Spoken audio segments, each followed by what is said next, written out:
அரசாங்க அதிகாரி தானே.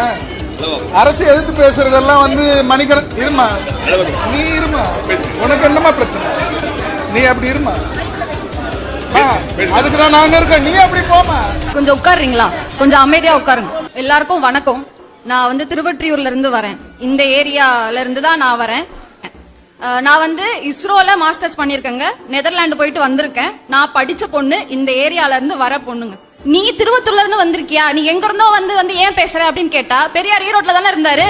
ஈரோட்ல மட்டும்தான் அரசியல் பண்ணாரா? எல்லா இடத்துக்கும் வந்து தானே சமூக நீதி பேசிட்டு இருந்தாரு.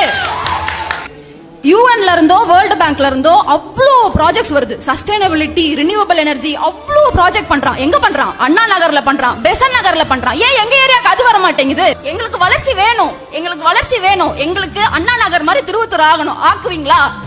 1972 சேட்டலைட் இமேஜ் எடுத்து பாருங்க. 1972ல கூகுளோட சேட்டலைட் இமேஜ் எடுத்து பாருங்க. அங்க வந்துட்டு நமக்கு தெளிவா தெரியும், இந்த ஏரியா ஃபுல்லாவுமே அக்ரிகல்ச்சர் லேண்டும் சால்ட் பேன்ஸும் மட்டும் தான் இருந்துச்சு. இவங்க சொல்றாங்க நாங்க இங்க தான் இருந்தோம், எங்களுக்கு தான் வேலை வாய்ப்பு, எங்களுக்கு தான் வேலை வாய்ப்புன்னா, நம்ம எல்லாம் இங்க சரி நம்ம இருக்கிறோம், நமக்கு தான் வேலை வாய்ப்பு. ஆனா இவ்வளவு வீடு இருக்கே, இவங்க எல்லாம் எங்க இருந்து வந்தாங்க? இங்க இருந்து தான் வேலை கிடைச்சாங்க? நீங்க சொல்லுங்க. இங்க இருக்கிறோம், இங்கதான் தமிழ்நாட்டு திருவத்தூரோட பழைய அந்த காலத்துல இருந்து இருக்கிறோம்னு வச்சுக்கோ, நமக்கு வேலை கிடைச்சதா? கிடையாது. வெளியூர்ல இருந்து வந்துட்டு இன்ஜினியரிங் படிச்சு வேலை பார்த்துட்டு இருக்கான். அதனால இதுக்கு மேல ஏமாறாதீங்க தயவு செய்து.